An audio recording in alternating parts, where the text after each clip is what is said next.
سب سے اہم دعا زندگی کی کیا ہونی چاہیے؟ یہ ایک بڑا انٹرسٹنگ سوال ہے. ایک بزرگ عالم دین تھے، وہ پہنچے مشہد مقدس میں مولا کے حرم میں، تو انہوں نے دیکھا کہ 3 بہت اور ان سے بھی بزرگ علماء کرام تشریف فرما ہیں مختلف جگہوں پر اور اپنے ذکر و عبادت میں مصروف ہیں. ان میں سے ایک آیت اللہ مروارید تھے، ایک بیٹا اطمینان سے بیٹھ جائیے گا، ٹھیک ہے، ایک مل کے صلوات بھیجیے گا محمد اور آل محمد پر، اللہم صلی علی محمد و آل محمد.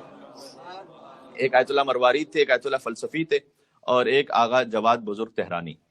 تو یہ 3 بزرگ علماء الگ الگ جگہ تشریف فرماتے. تو کہتے میں نے جا کے پوچھا ان سے، تینوں سے الگ الگ جا کے پوچھا، جبکہ کوئی پہلے سے بتلایا نہیں گیا تھا کہ میں کیا پوچھوں گا انہیں اور انہیں کیا جواب دینا ہوگا. تو میں نے ویسے ہی جا کے ان سے پوچھا کہ حرم امام رضا علیہ السلام میں اس وقت ہمیں تو ہر ایک انسان دعا چاہتا ہے کہ کوئی امام معصوم سے خاص دعا مانگے، تو اگر ایک دعا کوئی ایسی ہو کہ جو یہاں خاص مانگی جائے تو آپ کیا مشورہ دیں گے؟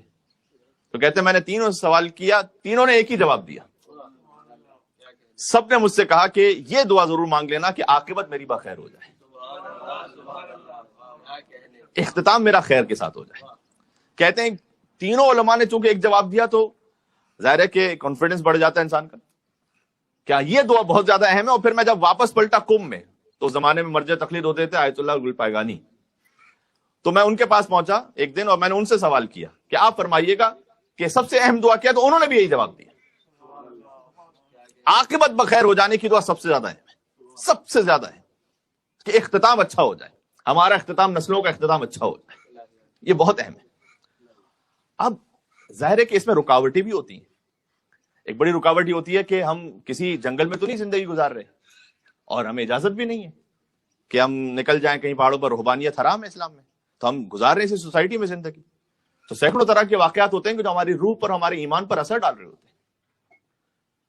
اور کئی مرتبہ دل بہت سے معاملات کی وجہ سے ہرٹ بھی ہوتا ہے، دکھی ہوتا ہے. آپ سے کسی سے آپ کو تکلیف پہنچی ہے، اب اس کی وجہ سے دل ہرٹ ہے، یا کسی نے کوئی بات ایسی کہہ دی ہے، معاف کرنا بڑا مشکل ہو رہا ہے. کبھی دل میں نفرتیں آ جاتی ہیں، کسی کے لیے حسد آ جاتا ہے، کبھی کو غرور آ جاتا ہے، کبھی تکبر آ جاتا ہے، اس لیے کہ ہم اس سوسائٹی میں رہ رہے ہیں نا. تو کیا کیا جائے کہ عاقبت بخیر ہو جائے؟ ان چیزوں سے دل پاک ہوتا رہے. کبھی نظر حرام کی وجہ سے دل آلودہ ہو جاتا ہے، کبھی سماعت حرام کی وجہ سے دل آلودہ ہو جاتا ہے.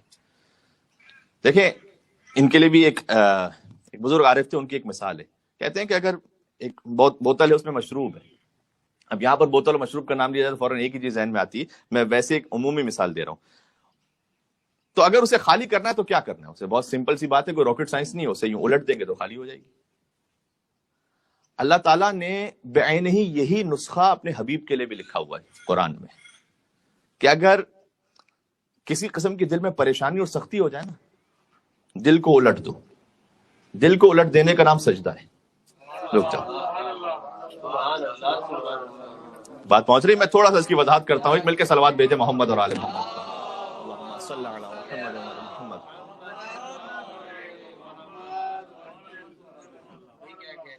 بات پہنچ رہی. یہ دیکھیں، یہ بھی ایک مومنین کی قربانی ہے. میں آن لائن مومنین سے کہ جب تعداد ایک خاص حد تک پہنچ جائے تو کچھ مومنین ہمارے ہیں جو مجلس میں یہاں پر فرش ادا پہ نہیں بیٹھ پا رہے، لیکن وہ اطراف میں ہمارے موجود ہیں، اس لیے کہ بہرحال ثواب میں تو امام حسین علیہ السلام نیت کو دیکھتے ہیں کہ جو گھر سے نیت سے چلا تھا کہ مجھے مجلس میں آ کے شرکت کرنی ہے، تو ہر ایک ثواب میں شریک ہے. یہ دل کو الٹ دینا، سے ہم نے کہا اس ظرف کو الٹ دے تو جو کچھ ہے اس ظرف سے اتر جائے گا. تو ویسے ہی اب دل کو الٹ دینے کا نام ہے سجدہ. آپ جھک جائیے، جو کچھ ہے غبار دل سے وہ نکل جائے گا. میں نے کہا یہ وہ نسخہ ہے کہ جو اللہ تعالیٰ نے اپنے حبیب کے لیے لکھا ہے. یہ وہ 3 آیات ہیں جو میں نے پڑھی آپ کے سامنے، سورہ حجر کی آخری 3 آیات ہیں، 97، 98، 99. اور اس میں ارشاد اقدس الہی ہے کہ وَلَقَدْ نَعْلَمُ أَنَّكَ يَضِيقُ صَدْرُكَ، اے حبیب ہم جانتے ہیں کہ آپ کا دل تنگ ہو جاتا ہے بہت سی باتوں سے.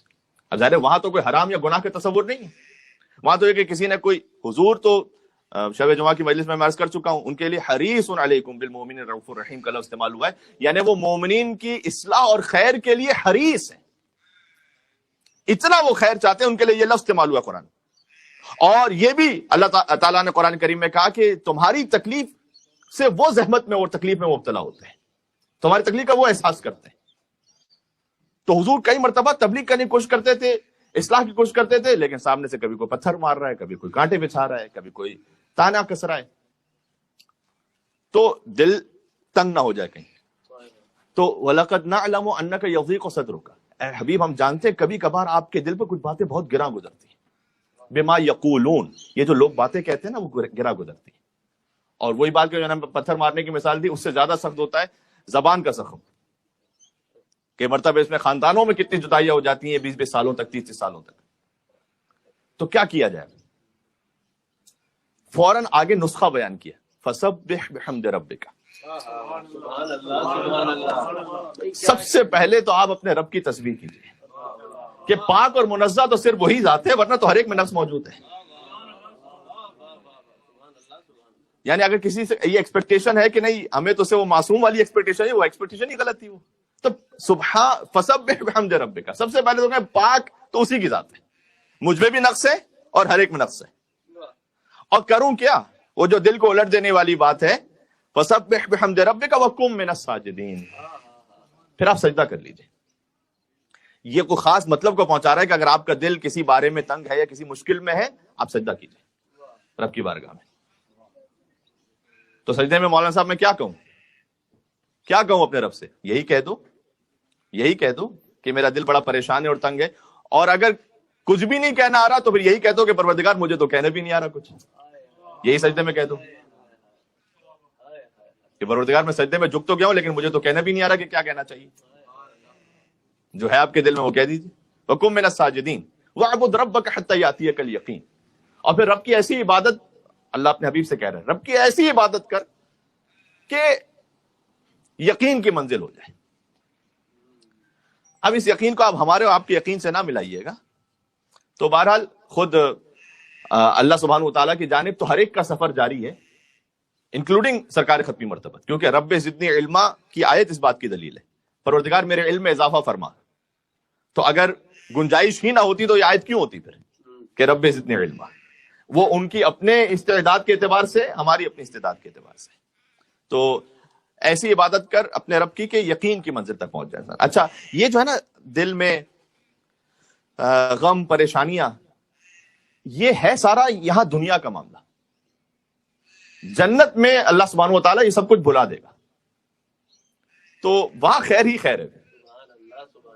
ایک شخص پہنچا صادق آل محمد کے پاس, مولا سے کہتا ہے کہ مولا اللہم صلی علی محمد و علی محمد.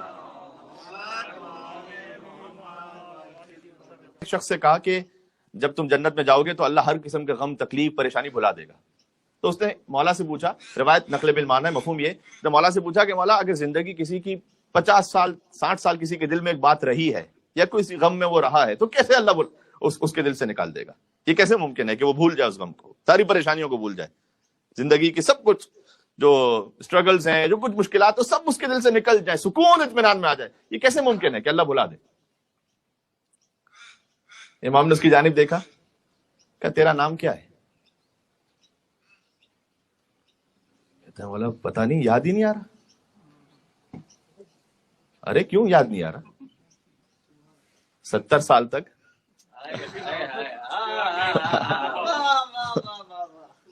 امام نے سے پوچھا تیرا نام کیا ہے؟ کہا پتہ نہیں مولا, یاد ہی نہیں آ رہا. میرے بیوی بچے مجھے کس نام سے بلاتے ہیں, میرے والدین میرے دوست مجھے کس نام سے, میرا نام کیا ہے پتہ نہیں, یاد نہیں آ رہا. امام نے کہا یاد کر, تیرا نام ہے. تو نام تو سب سے بیسک بات, سب کو یاد ہوتا ہے. کاش میری بات پہنچ سکے. اللہ ایک مل کے صلوات بیتے صادق آل محمد امام جعفر صادق.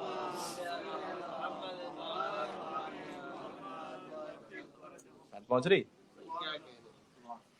امام نے کہا بس ایسے ہی اللہ تجھے ہر چیز بلا دے گا.